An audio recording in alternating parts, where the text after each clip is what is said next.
नमस्कार हमारे सभी प्यारे बच्चों, आप कैसे हैं। आज हम हिंदी की पाठ्य पुस्तक सुगम भारती के पाठ 1 मेरा देश महान बने का अध्ययन करेंगे। बच्चों, इस पाठ के रचयिता उदय शंकर भट्ट जी हैं। तो चलिए हम एक एक करके इसको पढ़ते हैं और अर्थ समझते हैं। एक ध्येय हो, एक श्रेय हो, एक समान विधान बने, मेरा देश महान बने। अर्थात ध्येय का मतलब होता है उद्देश्य और श्रेय का मतलब होता है कल्याण। विधान का मतलब होता है शासन। इन पंक्तियों में कवि कहते हैं कि हमारा देश तभी महान बन सकता है जब हम सबका एक ही उद्देश्य हो और सब में कल्याण की भावना हो। इसके लिए पूरे देश में एक ही शासन होना चाहिए। तो बच्चों, इसका अर्थ आपको समझ में आया। चलिए आगे पढ़ते हैं। ऐसे ही एक देश हो, एक वेश हो, प्राणवान हो, सदुद्देश्य हो, एक ध्यान हो निज गुरुता का, एक हिमालय सी उठान हो, मरण एक हो वरण एक हो, जीवन एक समान बने, मेरा देश महान बने। तो बच्चों, इसमें कवि कहते हैं कि एक देश हो, एक वेश हो, अर्थात हमारा एक ही वेश होना चाहिए।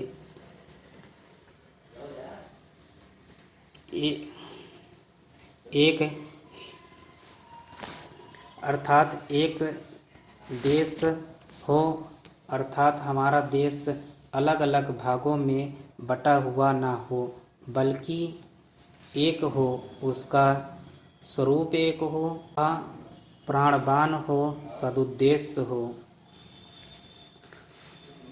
अर्थात सजीव हो और शक्तिशाली हो, उसका सदुद्देश्य हो, मतलब सही लक्ष्य हो। एक ध्यान हो निज गुरुता का, उसमें अपने बड़प्पन का ध्यान होना चाहिए।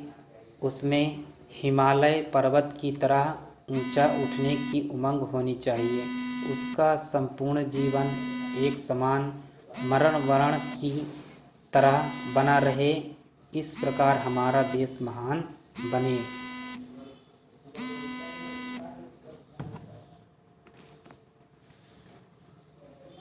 तो बच्चों, आप समझ ही गए होंगे कि हमारा देश किस तरह महान बने इन पंक्तियों के माध्यम से। चलिए आगे पढ़ते हैं।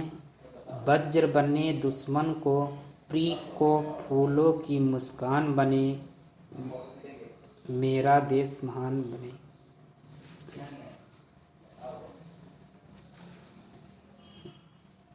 सिंहों से लड़ने वाले हो, अवसर पर अड़ने वाले हो, हंसते हंसते मौत मसल कर आसमान चढ़ने वाले हो, वज्र बने दुश्मन को, प्रिय को फूलों की मुस्कान बने, मेरा देश महान बने।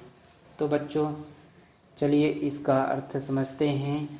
तो बच्चों, अपने देश को महान बनाने के लिए सिंह की तरह शत्रुओं से लड़ने वाला होना चाहिए। वे आवश्यकता अनुसार अपने संकल्प को पूरा करने के लिए अड़ने वाले हों। वे खुशी खुशी से मौत को मात देकर अपनी आसमानी उत्साह से आगे बढ़ने वाले हों। इस प्रकार वे अपने शत्रुओं के लिए वज्र बनकर अपने प्रिय देश के लिए फूलों की तरह मुस्कराते रहें। ऐसे ही अद्भुत वीरों से हमारा देश महान बने और आगे भी बनता रहे। आपको भी हमेशा ऐसे प्रयास करते रहना चाहिए सिंहों की तरह कि सिंहों की तरह कि शत्रुओं से लड़कर और अपने देश को महान बनाना चाहिए। तो अर्थ इसका समझ में ही आ गया होगा बच्चों। चलिए आगे पढ़ते हैं और अर्थ समझते हैं। उठे देश के लिए उठे हम, जिए देश के लिए जिए हम, गले देश के लिए गले हम, मरे देश के लिए मरे हम, तन में मन में यही ध्यान हो, भारत महिमा बान बने, देश मेरा देश महान बने। तो बच्चों इसका अर्थ चलिए समझते हैं कि बच्चों कभी कहते हैं कि उठे देश के लिए हम, अर्थात हम अपने देश के लिए उठकर निरंतर आगे बढ़ते रहें। जिए देश के लिए जिए हम, अर्थात हम केवल अपने देश के हित के लिए ही जिए। गले देश के लिए गले हम, अर्थात हम मिटे भी तो अपने देश हित के लिए मिटे। मेरे देश के लिए मरे देश के लिए मरे हम, मरे भी तो हम अपने देश के लिए ही। तन में मन में यही ध्यान हो, भारत महिमा वान बने, अर्थात हमारे तन में मन में इस प्रकार का हमेशा ध्यान बना हो रहे कि किसी भी कीमत पर हमारा भारत देश महिमावान बना रहे।